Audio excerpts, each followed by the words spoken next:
Assalamualaikum warahmatullahi wabarakatuh.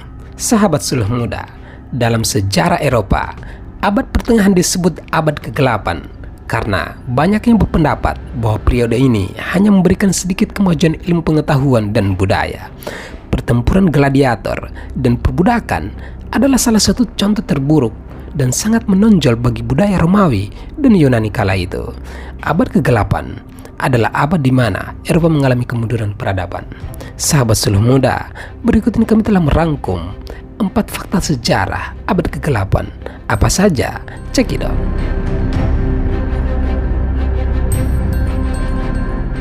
Perang dan kemiskinan. Di era kegelapan atau kemunduran bangsa Eropa dimulai sejak abad ke-5 hingga abad ke-14, dan ini berarti telah berjalan selama 900 tahun. Kala itu, kemiskinan menjadi pemandangan lumrah terjadi di desa-desa yang tersebar di seluruh penjuru Eropa. Salah satu faktor yang menyebabkan kemiskinan di tengah abad kegelapan adalah peperangan antar saudara. Di abad ke-5 hingga 14, perang saudara sering berkecamuk dan menyebabkan kelaparan, kemiskinan, hingga wabah, sehingga memicu kehancuran moral banyak orang. Pengelolaan ekonomi negara yang amburadul juga menjadi penyebab Eropa begitu terpuruk di masa lampau.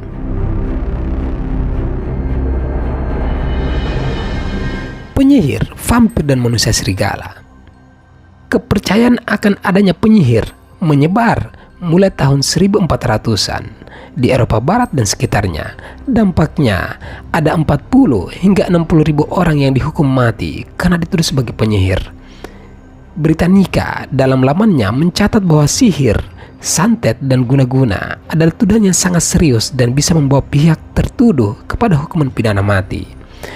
Sama seperti mitos vampir dan manusia serigala, cerita rakyat ini sangat berkembang di tanah Eropa kuno dan membuat banyak orang dieksekusi mati hanya karena dituduh sebagai vampir atau manusia serigala. Jika saat ini penyihir, vampir, dan manusia serigala hanya dianggap lelucon belaka, lain cerita jika berada di abad kegelapan Eropa.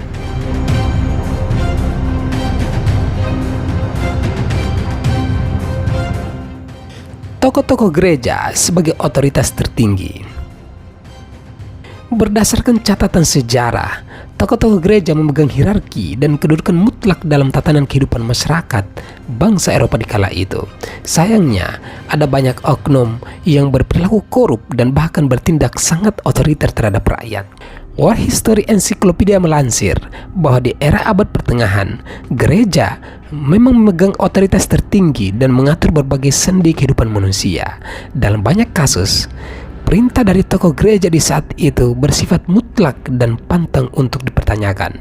Kondisi tersebut makin diperkuat dengan dibuatnya hukum positif negara yang melibatkan banyak tokoh gereja di dalamnya.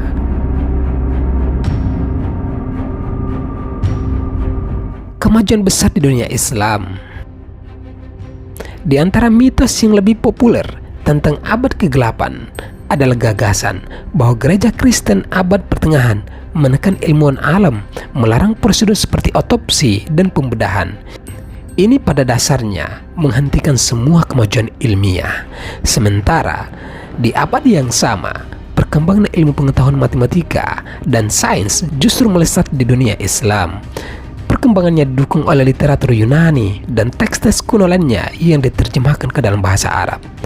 Terjemahan Latin dari buku kompendatif tentang perhitungan dengan penyelesaian dan penyeimbangan oleh astronom dan matematikawan Persia abad ke-9, Al-Khwarizmi memperkenalkan Eropa pada aljabar, termasuk juga persamaan linear dan kuadrat dengan versi Latin dari nama Al-Khwarizmi yang memberi kita kata algoritma. Sahabat suluh muda, itulah beberapa fakta menarik yang bisa kami bagikan. Semoga bermanfaat.